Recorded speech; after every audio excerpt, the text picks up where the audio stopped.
موت ایک ایسی حقیقت ہے کہ جب امام معصوم علیہ الصلوۃ والسلام سے بھی پوچھا گیا، سرکار امیر المومنین علیہ الصلوۃ والسلام کیا فرماتے ہیں کہ تم اپنے گزرنے والے ایام اس طرح سے انہیں ٹریٹ کرو کہ جو گزر گیا وہ ختم، جو آنے والا ہے اس کا کچھ پتہ نہیں، جو یہ آن ہے نا، آن جو پریزنٹ ہے، پریزنٹ اس کے اندر زندگی گزارو، اس لیے کہ جو آنے والا وقت اور آنے والی ساعت ہے اس میں تمہیں یہ بات نہیں معلوم کہ تم زندہ ہو یا زندہ نہیں ہو۔ لہذا جو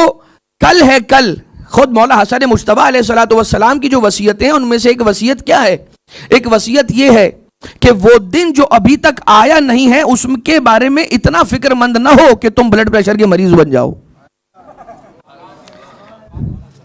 یہ بات یہ امام معصوم علیہ السلام نے نہیں فرمایا، یہ میں اضافہ کر رہا ہوں،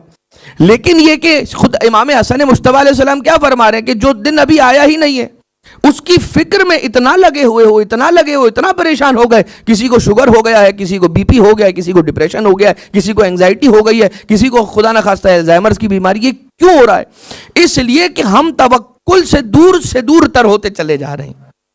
ہم صبر کے دامن کو چھوڑتے چلے جا رہے ہیں۔ لہذا اس بات کو ذہن میں رکھیں۔ اور کیا کہ مولا کائنات علیہ السلام نے فرمایا کہ اپنے آپ کو ہر وقت موت کے لیے تیار رکھو،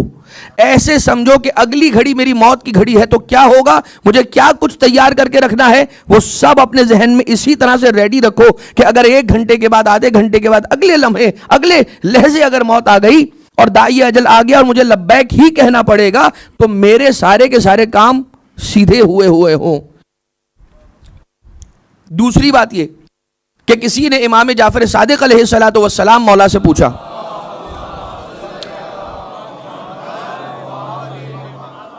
امام علیہ الصلوۃ والسلام سے پوچھا گیا کہ مولا ہم نے دیکھا ہے کہ کچھ افراد جو مر جاتے ہیں، جن کی موت واقع ہو جاتی ہے، وہ آنکھیں ان کی کھلی رہ جاتی ہیں، کچھ ایسے بھی مرنے والے ہم نے دیکھے کہ جن کی آنکھیں کھلی ہوئی دیکھی موت کے بعد بھی، کیا وجہ ہے؟ خدا کی قسم اگر امام معصوم نے جواب نہ دیا ہوتا تو دنیا کی کوئی طاقت یہ حیثیت صلاحیت نہیں رکھتی تھی کہ جواب دے سکے۔ لاجیکل ریزننگ کوئی نہ کوئی تو کچھ بھی لے آتا، لیکن جو صحیح ایبسولوٹ نالج رکھنے والی ہستیوں کا جواب ہے نا، یہ وہ جواب ہے کہ جو ڈیوائن جواب ہے، ڈیوائن آنسر۔ چھٹے امام علیہ السلام فرماتے ہیں کہ جن مرنے والوں کی آنکھیں تم کھلی دیکھتے ہو یہ اس وجہ سے ہوتا ہے کہ ملک الموت اتنی تیزی سے آ کے ان کی روح قبض کر کے لے جاتا ہے کہ انہیں آنکھ بند کرنے کا موقع بھی نہیں ملتا۔ اتنا قریب سے موت کو کون سمجھا سکتا ہے سوائے آل محمد علیہ السلام کے، کہ جو اس وقت بھی تھے جب تھا بھی نہیں تھا، جو اس وقت بھی تھے جب تھا بھی نہیں تھا۔ لہٰذا اس بات کو ذہن میں رکھیں، موت کیا شے ہے؟ موت کوئی گھبرانے والی چیز ہے نہیں۔ حتی قبضک الیہ باختیارہ، یہ بات یاد رکھیے گا، باختیارہ، اس نے اپنے اختیار سے، دونوں طرح سے علماء کرام نے اس کے اندر زیارت امین اللہ کے اس جملے کی شرح کرتے ہوئے علماء کرام نے جو لکھا ہے، فدعاک اللہ الی جوارہ، اس نے بلایا، اپنے جوار میں بلا لیا، اپنے پاس، اپنے قریب اور قریب بلا لیا، اور فَقَبَضَكَ إِلَيْهِ بِاخْتِيَارِهِ، اور جو آپ کی روح کو کھینچا یا آپ کو لے گیا پروردگار تو وہ آپ کے اختیار سے، آپ کی مرضی سے لے گیا، یعنی آل محمد کی مرضی سے آل محمد نے اپنے جانے جانی سپرد رب الہی کی۔ اچھا ویسے تو انسان سمجھنے کے لیے یہ ساری باتیں کرتا ہے، ورنہ آل محمد علیہ السلام کی عبادتوں کی حقیقت کیا ہے یہ وہی جانتے ہیں،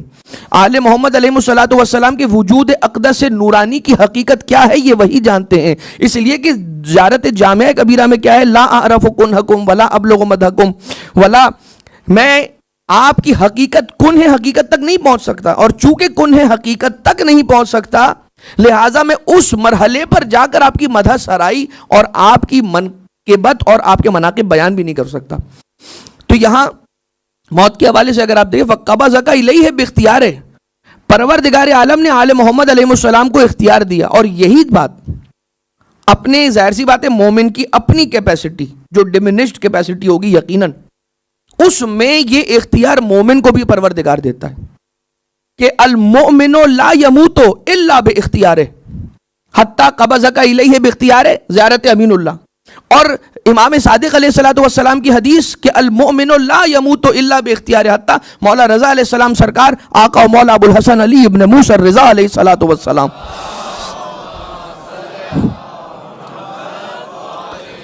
مولا رضا علیہ السلام ارشاد فرماتے ہیں کہ المؤمن لا يموت الا باختیارہ، مومن بغیر اپنے اختیار کے جان نہیں دیتا.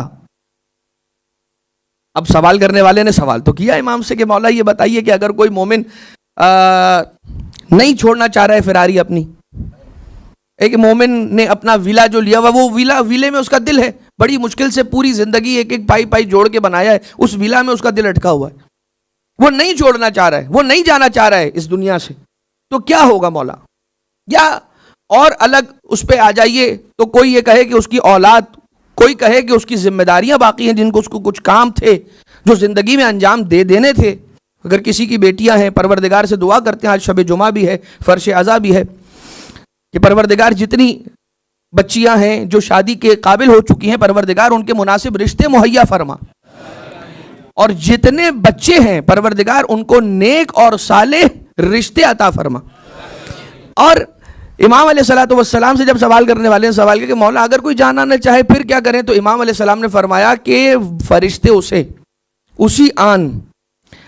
آئندہ زندگی کے اندر اپنا مقام دکھلائیں گے جو پروردگار عالم نے اسے مومن ہونے کی وجہ سے عطا کرنا ہے.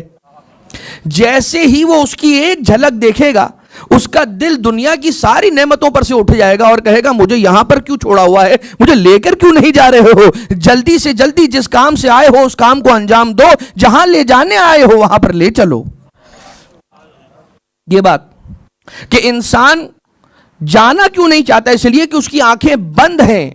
ان مقامات سے کہ جو مقامات ہیئر آفٹر کے ہیں، آنے والی زندگی کے ہیں، جو وہ نہیں جانتا، وعدہ کیا ہے، روایتوں میں پڑھا ہے لیکن دیکھا نہیں ہے، مشاہدہ نہیں کیا ہے. جب مشاہدہ ہو جائے گا تو برہان ہو جائے گا، اور یہ وقت آخر ہوتا ہے. آپ نے دیکھا ہوگا